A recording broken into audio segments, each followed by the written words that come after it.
Praise God na nandito tayo.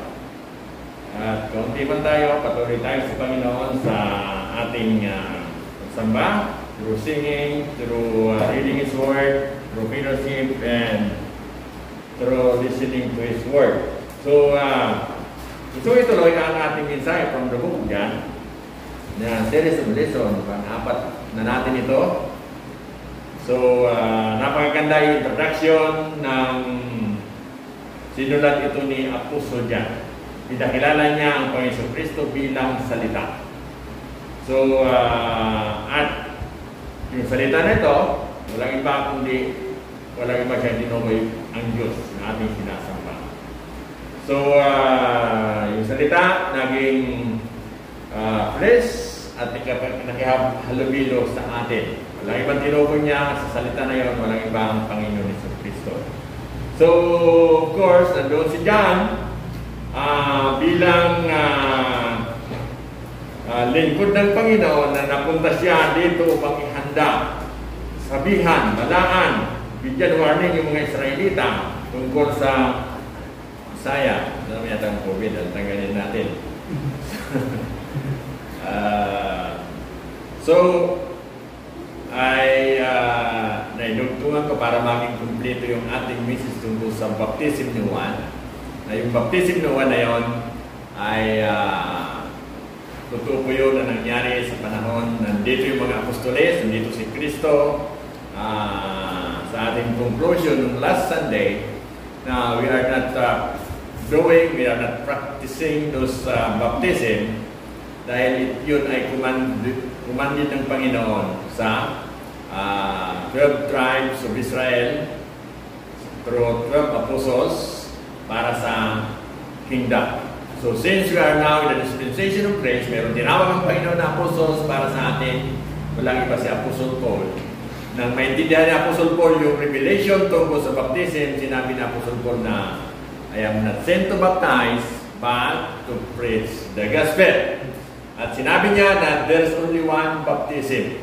Yung baptism by the Holy Spirit. Kailan mangyari yan? The moment na kayo tumanggap sa Panginoon yung tagapagligtas, the Holy Spirit baptize you into the body of Christ. So in this dispensation, hindi na tayo maghihintay pa sa isang tao para tayo binyagan dahil ito ay ginawa na ng banal na Espiritu.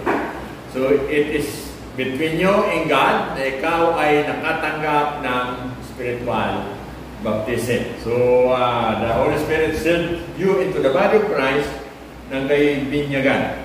Ngayon, tuloy-tuloy tayo sa chapter 1. At since sinabi ko na series of pieces from the book of John, gusto kong ituloy ito. Actually from chapter 1, 35 to 51. So, tinignan ko kung anong magandang topic ng pinag-aralan ito. Nagkaroon ako ng meditation dito. So, ito ang topic natin ngayon. Ang tawag sa salita ng unang mga alagad. Ang mga tawag sa salita ng unang mga alagad. Okay. In other words, ano ang tawag nila sa Panginoon sa Kristo? Kasi yung salita, si Kristo, siya ay Diyos. So, pinakilala ni John, si Jesus Christ as Word. At hindi lang Word, yung Word na yun, siya ay Diyos, naging tao. Ngayon, nang tawagin ng Panginoon yung mga apostles, tinawag nila ang Panginoon. Okay? Actually, sa record dito, 4 muna na apostles ang ina-record ni John. Tininan ko yung sulat ni John the Beloved, hindi niya i-introduce yung 12 apostles. Okay? So, sa Matthew chapter 10, makita natin din yung mga pangalan ng apostles. So, alam natin yung mga pangalan ng apostles. Sa chapter 10, makita natin doon si Peter, si Philip, si Thomas, si Thaddeus, si Andres, si Bartolome, si James, si John, si Matthew, si Simon the Canaanite, tapos si Judas Iscariot. Pero dito, sa book of John, 4 muna ang kanyang sinulat. So, sinabi ko rin sa inyo na yung 4 gospel halos yung Matthew, Mark, Luke, yan, ang isinulat nila ito, iba't iba yung nagsulat, iba't iba yung presentation nila sa nawit sila tungkol sa Panginoon Kristo, pero walang ibang tinutukoy dito ang Panginoon Kristo. Yung buhay ni Kristo nang siya pinanganak, nag-ministry, hanggang siya ay na-resurrect, hanggang binili niya yung natawag na commission. So, iba-iba ang kanilang pakasulat, pero isa ang focus nila. Kaya, mayroong naisulat sa Matthew, Mark, Luke yan, na hindi isinulat ni John. Pero kung titinan, kung isusumarin, isa lang ang ibig sabihin doon. So, in other words, mayroong 4 na nag-witness tungkol sa buhay ni Kristo para maintindihan ng mga tao. Para hindi sabihin nila, gawa-gawa lang yan ni Matthew. Gawa-gawa lang yan ni Lucas. So, in other words, yung 4 na yun nagsulat tungkol kay Kristo, yung 4 gospel, fully represented yun. Okay? Para maintindihan mga tao, para huwag na sabihin nila, gawa-gawa niya lang yun. So, may 4 na witness na nagsulat para patunayan kung sino si Kristo bilang Messiah. So, ngayon dito, nang duwagin by the way, ang unang 4 na tinawag na nasulat dito, sa verse 40, makita natin dyan si Andres, si Simon, si Andres na kapatid ni Simon, okay? Si Philip at si Nathaniel. So, at yung 4 na ito, sa pangalawang tanong, unang tanong, sino ang mga unang 4 na alagad na tinawag ni Kristo sang ayon kay John? Yung 4 na yon. Pangalawang tanong, ano ang tawag nila sa salita? Ano ang tawag nila kay Kristo? Kung tinawag yung 4 na yun, meron silang unique na nakilala nila ang Panginoon. May tinawag sila sa Panginoon. So yun, doon tayo magpupokus. Ano ang tawag nila sa Panginoon Hesus Kristo? Ano ang tawag nila sa salita? So, doon naman tayo sa simpleng tanong. Sino ang unang mga apostol na tinawag ni Kristo? Yung una, si Andres. O kaya si Andrew. Okay? Sa verse 40, balikan natin sa binasa ng ating sa scripture reading. Sa verse 40, tingnan natin dito, sabi niya, ang isa sa dalawang nakarinig kay Juan at sumunod kay Jesus, si Andres, na kapatid ni Simon Pedro. So, si Andres, kaya Andrew, at si Simon Pedro.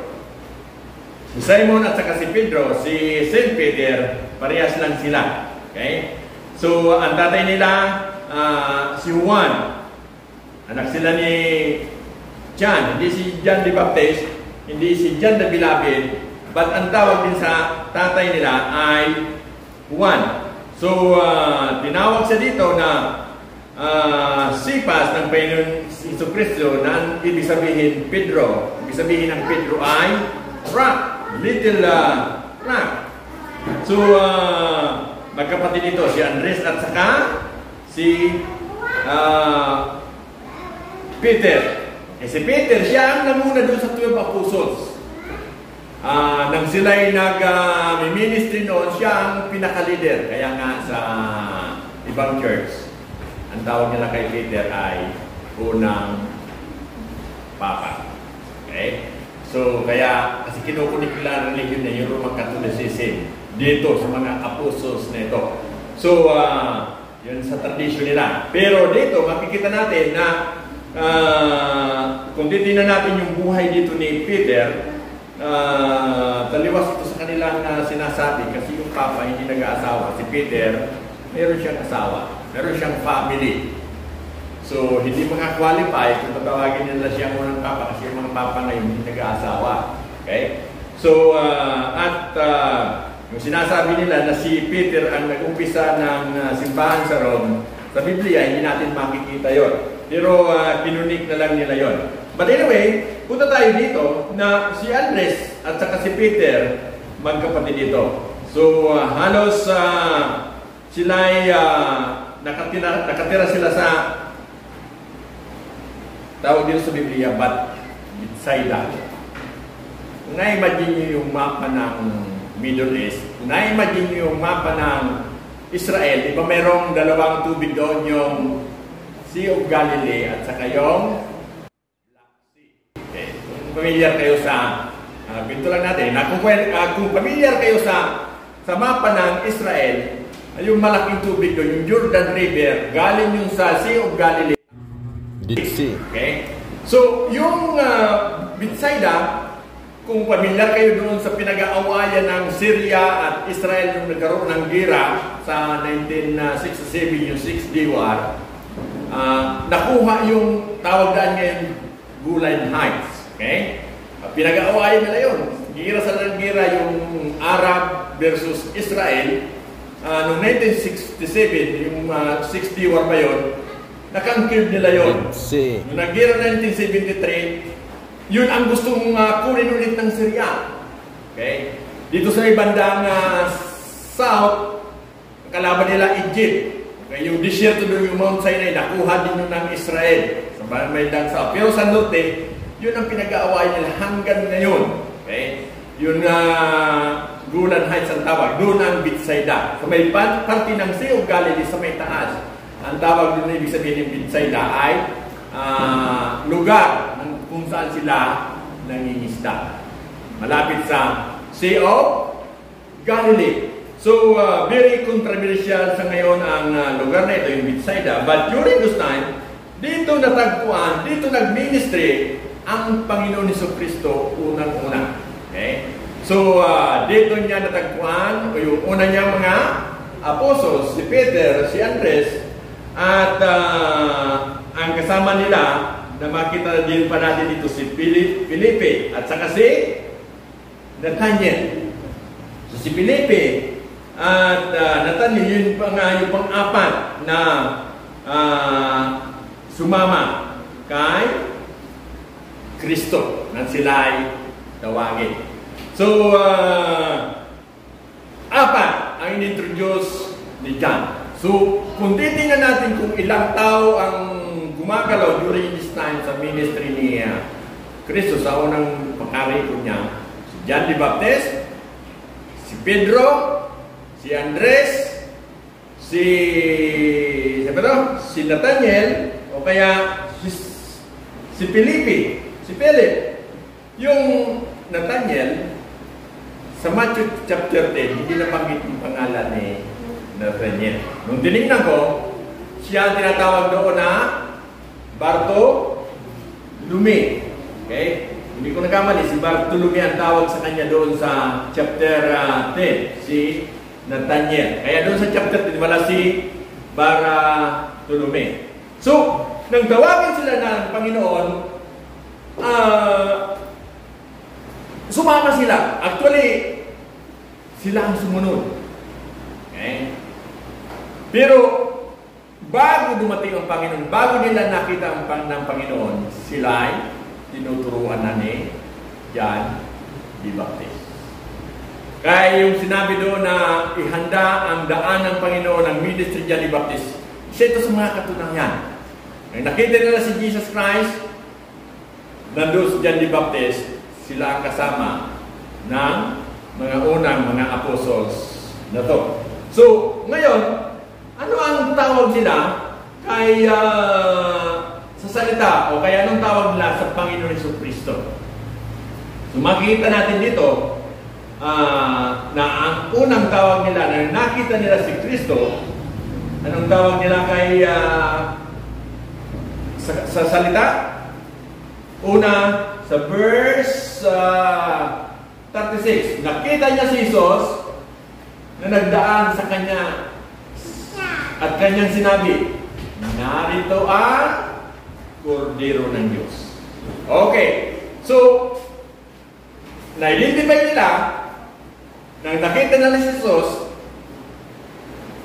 nakita nila at nakilala nila bilang Lamb of God, Kordero ng Diyos. So, anong ibig sabihin ng Kordero ng Diyos? Sa Old Testament, yung Lamb of God, Ano ang napakahalagang nangyari sa Old Testament sa panahon ng Exodus doon sa lamugan? Ano ang ginawa nila doon sa dugo ng lamb? Nilagay nila sa doorpost. Di ba hindi sila pinapayagan ni Pero? So, isa sa mga milagro na pinakita kay Pero na mamamatay yung panganay. Para hindi mamatay yung panganay ng Israel, inutusan sila na maglagay sila ng dugo ng lamb sa kanilang doorpost. Sila tawag ng Passover. Para yung angel, pag nakita nila na mayroong lamb doon, yung blood, alam nila na may Israelita na nakatira doon. They will be Passover para hindi sila mamatay yung panganay. So, yung Lamb of God, napakahalaga yung sa nation of Israel. Kasi yung Passover, palagi nila itong sineselebrate.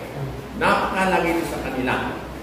So, kaya nga lang, yung Lamb of God, yung blood doon, hindi makalinis forever ng kanilang kasalanan.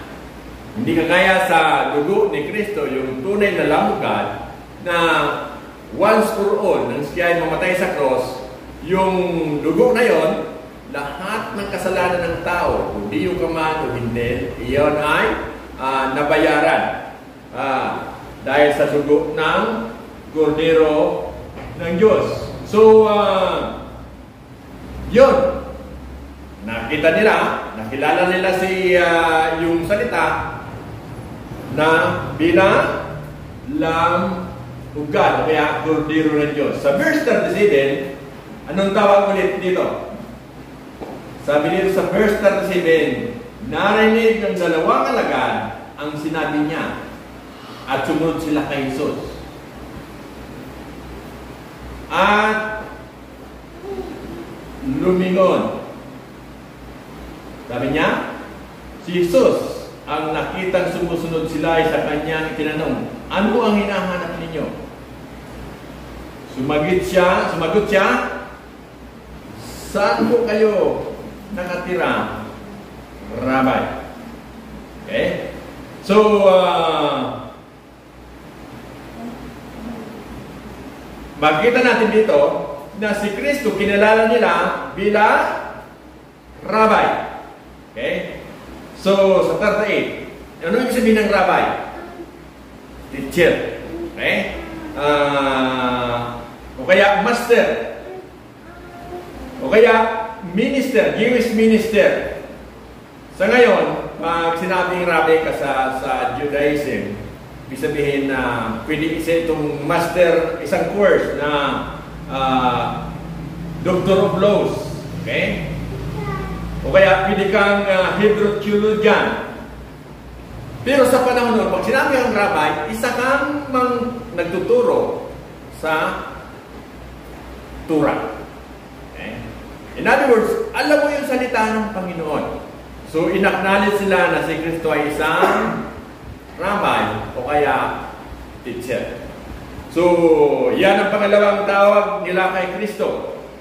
Then, isa pa, of course, very obvious, ang tawag nila sa salita, Jesus. Okay? So, yan ang talagang kilala nila doon sa salita na Jesus. Anong sabihin ng Jesus? Literally, sabihin ng Jesus ay Savior. Sa Hebrew, ang tawag niya Yeshua. Okay? Anong pronunciation yan? Yeshua. So, ibig sabihin ng Jesus, Savior. So, kinilala nila si Kristo bilang Savior. So, kaya deliverer, kaya to rescue, kaya to save from sin. So, yan ang pagkilala nila. Rabbi, Savior, the Lamb of God. Then, sa verse 41, ano ang pagkilala nila kay Kristo? Ay Messiah. Okay, so sabi niya sa verse 41, ang isa sa dalawang nakarinig kay Juan at sumunod kay Jesus, si Andres at kapatid niya si Pedro, una niyang hinanap ang kapatid niyang ito at ang kanya sinabi sa kanya, natagpuan na namin ng Misaya na ang kahulugan ng salitang ito ay Kristo. So, Kristo, ibig sabihin, deliberate. Okay, so, nang makita na si Kristo, in-identify na si Kristo, kinilala na si Kristo bilang Misaya, kaya Christ, o kaya God is with us. Pag sinabing Misaya, ibig sabihin na promised deliverer to the Jewish nation. So, it was prophesied in the Talmud, ang tawag nila, yung Old Testament, yung Book of Moses. So, ibang-ibang sabihin ng Misaya, anointed. So, alam natin sa Judaism religion, sa Hebrew, naghihintay sila ng isang Misaya. Ibig sabihin, naghihintay sila ng isang hari na mag-re-redeem sa kanila physically, nationally. Sa prophecy, kaya mayroong prophecy na naalala niyo yung kingdom at grace period. Yung propesya sa kanila mangyayari sa kingdom period na si Kristo bilang hari. Kaya nga lang, nakakalungkot na ang mga Hudiyo ngayon, yung mga Hebrew ngayon, yung mga Orthodox Hebrew, naghihintay pa sila ng Misaya. Si Kristo na dumating na Misaya, hindi nila kinilala na si Kristo ay Misaya. Anong tawag nila kay Kristo? Isang, sabi niya, blasphemer. Hindi matanggap ng mga Hudiyo hanggang ngayon. Mga Hudiyo. Although may mga Hebrew ngayon na naging Christian, may mga Hebrew ngayon na hindi Orthodox, kinikilala nila si Kristo Misaya. Pero yung mga Orthodox Jew, hindi nila kinikilala si Kristo bilang hanggang ngayon naghihintay sila ng kanilang Misaya. Ibig sabihin, anointed one. Sa Pilipinas, may nagpapanggap na Misaya. Kaya nga lang, hindi anointed one. Ang tawag sa kanya, appointed son. Nakakalungkot yung balita na yun. Kakaya, yung tinatawag ng pastor. Son. Basag-basag yung pangalan ng pastor ng balita na yun. Aware ba kayo yung balita tungkol sa kay Kibuloy? Hindi? Hindi kayo updated? Buti naman hindi kayo updated. Kakalungkot. Kasi yung pangalan ng pastor na ilang tabit sa pangalan niya, di ba? Pastor Apollo Kibuloy. Kaya nga lang, sa kanyang doktrina, pinalitan niya si Kristo, si Kristo, anointed son. Ngayon si Kristo, pinumot niyang Father. Sa panahon ngayon, ang kingdom daw ngayon, nandito na sa Pilipinas, siya na, yung anointed son. Kaya nga lang, ang very controversy, hindi kayo updated, na siya, palaging binabalita yan sa, na kinasuhan siya ng, sex trafficking. Okay? Kinasuhan siya ng, hindi lang siya, pati yung mga mga leader niya doon sa Amerika. Okay. Dami niyang kaso. Yung mga unang kaso niya dito sa Pilipinas, nakalusot siya. Kasi meron nang nag-program niya dito sa Pilipinas. I think year 2000. Yung mga kaso dito, nakakalusot siya. Ang galing niya. Ngayon, ang palusot niya, sinisiraan lang daw sila. Just imagine, ang kiniklaim nila sa ngayon, ang gobyerno nila more than 6 million na sa buong mundo. Pero sang-ayon doon sa mga nagkaso sa kanya, grabe yung talagang mandidiri ka sa kanyang kaso. Nasa kuya na yan. Hintayin nyo kasi pag nagkaroon ng i-extradite siya, kukunin siya dito, dadalhin siya Amerika, doon siya ikukulong, doon siya itatrial. Okay? So, yung sex trafficking, siya sa mga matindi na kaso sa kanya. Just imagine, ni-recruit niya yung from 12 years old to 25 years old. Tapos, marami silang paraan. Marami pala ng mga foundation yan. Kung nakita nyo sa park na nagtitinda ng ang iba puto, ang iba bullpen, ang iba, marami silang, Children's Foundation. Bata pa sila, nire-recruit na sila. Then, ang matindi na binulga doon, na among doon sa inner circle, na nagbunyag na ginagawa niyang parang 6, ang tawag nila pastoral. Yung, halimbawa, siya nagsiserve sa kanya, ang iba tagalaba, ang iba tagbigay ng pagkain, tapos yung may tinatawag nilang night duty. Okay? Hindi sila makatanggi.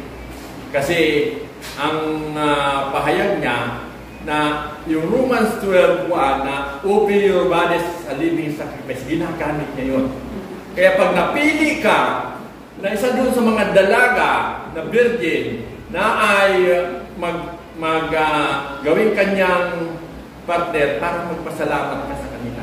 Kasi pagkatapos nyo, iaapis ka niya. Marami kang pagkain, kung saan ang biyahe niya, kasama ka. Okay. Kaya nga lang, pag binulgar mo yon, kawawa ka. Okay. So, tapos, ang takot niya, tinatakot nila yon na pag sila'y nag-disobey, you will be condemned ka na to hell. Ganyan. Ganyan katindi. Ganyan kasama. Kung totoo yung pinay na kaso, kung totoo yung sinabi ng mga nagreklamo, grabe. Sa lahat ng mga codes, si Kibuloy ang pinakagrabe. Okay? Marami yung mga tao na sumusunod sa kanya na parang bulag sa katotohanan. O maybe yung iba, hindi na lang, pero yun doon sa pinaka-inner, pag napili ka doon sa mga inner circle na nagsuserve sa kanya, kawawa ka. So, kaya, most probably, I hope walang mag-ali-aligid dito kasi sa syudad maraming ganyan na naghihingi, nagbibinta ng puto, wala nang mga gimmick nila para lang makalikom sila. Okay, so ganyan ang nangyari na ginawa niya, na pre-promote niya yung Messiah, si Jesus Christ as Father, at siya ay appointed Son of God. Kaya nga sinasabi niya, di ba? Lahat dapat dadaan sa kanya para maligtas sa mga turo niya. Kasi ang kaharian nandito na sa Pilipinas, ang Pilipinas ay Israel at ang Davao ang New Jerusalem. So, tapos na daw ang church is, nandito na tayo sa kaharian, kaya ang tawag ng kanyang church, Kingdom of Jesus Christ. So, ang tindi ng kanyang claim. So, huwag tayong madaya sa mga nagtuturo ng ganyan. Ang tindi yung kanyang claim na siya ay appointed son. Na si Kristo daw ang Messiah, ang anointed son, pero siya ay appointed son. So, ang tindi ng kanyang claim. Yung mga ibang mga codes, nagkikilim lang sila na apostles, nagkikilim lang sila na prophets, nagkikilim lang sila na anak ng Diyos, pero si Kibuloy, iba yung kanyang pagka-claim. At nadaya yung maraming tao. Nag-ipon siya ng billion of pesos para lang nagawa siya ng kaharian sa Davao. So anyway, yan ang tawag dito. Hindi si Kibuloy ang tinutukoy dito, but walang iba, si Jesus Christ na tunay na Messiah. Dito sa verse 49, makita natin dito na ang tawag sa kanya ay anak ng Diyos. 49, sabi niya sa verse 49, umpisa natin sa verse 47. Nang malapit na si Nathanael at sinabi ni Jesus, masdan ninyo ang isang tunay na Israelita. Siya hindi nandaraya. Tinanong niya si Nathanael, paano ninyo ako nakilala? Sumagot si Jesus, bago ka pa tawagin ni Felipe, nakita na kita nang ikaw ay nasa ilalim ng punong igos. Sabi niya, Rabbi, kayo po ang anak ng Diyos. So, ito yung na-identify siya, kinilala siya ni Nathanael na anak ng Diyos. Ibig sabihin, Son of God. Kaya, only begotten Son of God. So, ibig sabihin ng Son of God, siya tinawag na Son of God as in His divine nature. Kasi si Kristo meron siyang dalawang nature, yung human nature at divine nature. Alam natin sa Fourth Gospel na si Maria nag-lay siya through the Holy Spirit. Kaya siya tinawag na only begotten Son of God. So, then, ano pa sa verse 39, ang tawag sa kanya ay Hari ng Israel. Kaya, King of the Jew. Kaya, King of Kings. Lord of Lords. So, tinawag din siya dito ni Nathaniel na anak ng Diyos, kayo ang Hari ng Israel. Wika ni Nathaniel. So, mayroon pang isang tawag sa kanya. So, dito sa bukog yan, bali 7, ma-identify natin. Sa verse 51, isa pa sa tawag sa kanya. Actually, nagpakilala siya na anak ng tao, son of man. At sinabi niya sa lahat, tandaan ninyo, makikita ninyong bukas ang langit at ang mga anghel ng Diyos ay mannaog sa kinaroroonan ng anak ng tao. So, habang nag-ministry siya dito, ang pagkilala niya sa kanyang sarili ay anak ng tao. Bakit kaya? Kasi pinakilala siya ni Juan bilang salita at yung salita naging tao. So pinakilala niya siya bilang isang tao, yung kanyang human nature. So, pero hindi ibig sabihin na nagpakilala siya na tao na hindi na siya anak ng Diyos. Na hindi na siya Diyos. Na hindi na siya Messiah. So, kasi may mga religion ngayon na ang kilala nila kay Kristo, tao. Hindi Son of God. Hindi Word, hindi Diyos. So, dito, sa kanyang human nature, pinakilala niya yung kanyang sarili bilang Son of God, anak ng tao. Para i-emphasize niya yung kanyang pagiging tao, yung kanyang humanity. So, makita natin dito na daming tawag sa salita. Okay? Maliban doon, sa Old Testament, ang tawag na Isaiah sa Messiah ay Mighty God, Everlasting Father. So, sa Old Testament, yung description sa kanya, napakarami. So, huwag kayong malito na pag in-introduce sa inyo si Kristo bilang tao, tanggapin ninyo. Kasi si Kristo mayroong human nature. Mayroon siyang divine nature. Pero huwag yung tanggapin. Pag sinabi nilang tao, hindi siya Diyos. Kasi siya ay naging tao. Okay? As kasama doon sa Godhead, yung Father, Son, and the Holy Spirit, ang kanyang nature, mayroong dalawa. Yung God nature, may divine nature, at human nature. So, ganyan ang pagkilala ng apat na mga apostles ng tinawag ni Kristo, ng sumunod kay Kristo.